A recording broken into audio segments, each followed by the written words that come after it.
My name is William Setwell. I am studying 9th standard SHM. We are coming from Government High Secondary School, Ranjit. Bharat Achamurthy. I am studying 9th standard 8th section. My name is S. Maniyanna. I am studying 9th standard 8th section. My name is Armoj. I am studying 9th standard 8th section. எங்களோட ப்ராஜெக்டோட பெயர் என்னன்னா வெட்டுக்கிளி மற்றும் பூச்சிகளிலிருந்து விவசாயத்தை பாதுகாக்கும் முறை. எங்களோட ப்ராஜெக்டோட முக்கிய கொள்கை என்னன்னா விவசாயத்தில் பூச்சிகளிலிருந்து விவசாயத்தை பாதுகாக்கும் முறை. வெட்டுக்கிளியால் தான் இந்த பயிர்கள் எல்லாம் பாதிக்கப்படுகிறது. இந்த பயிர் வகைகள் தானிய வகைகள் எல்லாம் ரொம்ப பாதிக்கிறது வெட்டுக்கிளியால் தான். இதை தடுக்கிறதுக்கு தான் நாங்கள் எங்களோட ப்ராஜெக்ட். இதில் வெட்டுக்கிளி இந்த ப்ராஜெக்டில் இந்த நெல் மேலே உட்காரும் போது இந்த சென்சார் டிடெக்ட் பண்ணி இந்த எலி சத்தத்தை இது பண்ணோம். இந்த எலி சத்தம் எப்படி நாங்கள் கண்டுபிடிச்சோம்னா எங்கள் புத்தகத்தில் நாங்கள் படித்து நாங்கள் தெரிஞ்சுக்கணும். எங்களோட ப்ராஜெக்ட் இது விவசாயத்துக்கு ரொம்ப உதவியாக இருக்கும். இந்த பயிர் வகைகளுக்கெல்லாம் ரொம்ப இதுவாக யூஸ்ஃபுல்லாக இருக்கும். இந்த ப்ராஜெக்ட் விவசாயிகள் நாங்கள் கஷ்டப்பட்டு உணவு செஞ்சு தராங்க. அதுக்காக இந்த ப்ராஜெக்ட் நாங்கள் செஞ்சு அவங்களுக்கு இது பண்ணுறோம்.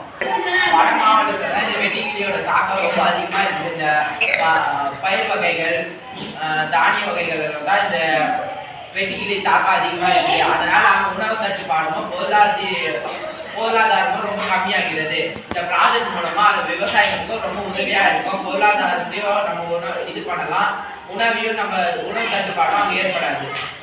இந்த பூச்சிக்கொல்லி மருந்து யூஸ் பண்ணுறதுக்கு பதிலாக இந்த மெத்தடை நாங்கள் யூஸ் பண்ணும் பொழுது பூச்சிக்கொல்லி மருந்து நம்ம யூஸ் பண்ண மனிதர்களுக்கே அது தீங்கு விளைவிக்கா இருக்கும். இது யூஸ் பண்ணும்போது இந்த வெட்டுக்கிளியும் தடுக்கலாம்.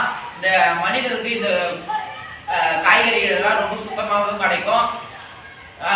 எந்த இதுவும் இருக்காது, தீங்கு விளைவும் இருக்காது. ரொம்ப சத்து உள்ள பொருட்களாக கிடைக்கும். இந்த இந்தியாவில் சில இடத்துல நிறைய இந்த வெட்டுக்கிளி தாக்கம் அதிகமாக இருக்குது. இது ஆரம்பத்துலேருந்தே நம்ம தடுக்காமல் விட்டுட்டோம்னா நம்ம இந்தியா முழுவதும் இது வெட்டுக்கிளி தாக்கம் அதிகமாகி உணவு தட்டுப்பாடு ஏற்படும். பொருளாதாரம் பின்னாடி போகிறதுக்கு ரொம்ப இதுவாக இருக்கும். வெட்டுக்கிளிகளால் அதிகமாக மகசூல்கள் விவசாயத்தின் தன்மையும் அதன் உற்பத்தியும் குறைகின்றன. இதை தடுக்கிறதால இந்த வெட்டுக்கிளிகளுக்கு எலி சத்தமே சுத்தமாக பிடிக்காது. அது எரிச்சல் ஊட்ட வகையில் இருக்கும். அதை வச்சு நம்ம இந்த வெட்டுக்கிளியை தடுக்கலாம். பூச்சிகளை தடுக்கிறதுக்காக நம்ம வேப்பெண்ணையும் அப்புறம் இந்த பஞ்சகாவியம் யூஸ் பண்ணும்போது நம்மளுக்கு சுத்தமான காய்கறிகள் தானியங்கள் எல்லாம் நம்மளுக்கு கிடைக்கும்.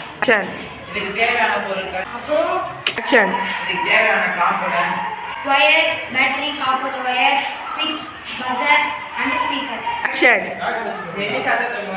எலி சத்தத்தை நம்ம ஸ்பீக்கர் மூலமாக ரொம்ப அதிகமான ஒலியை எழுப்புகிறோம். இந்த வெட்டுக்கிளிகள் அந்த சத்தத்தை எரிச்சல் ஊட்ட வகையில் இருப்பதால் இந்த பயிரை தாக்குவதை விட்டுட்டு ஓடிவிடும். இது எப்படி வேலை செய்யுது?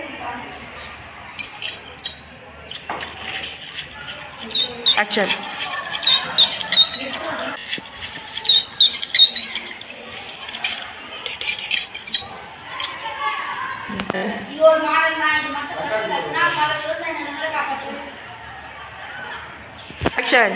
Thank you.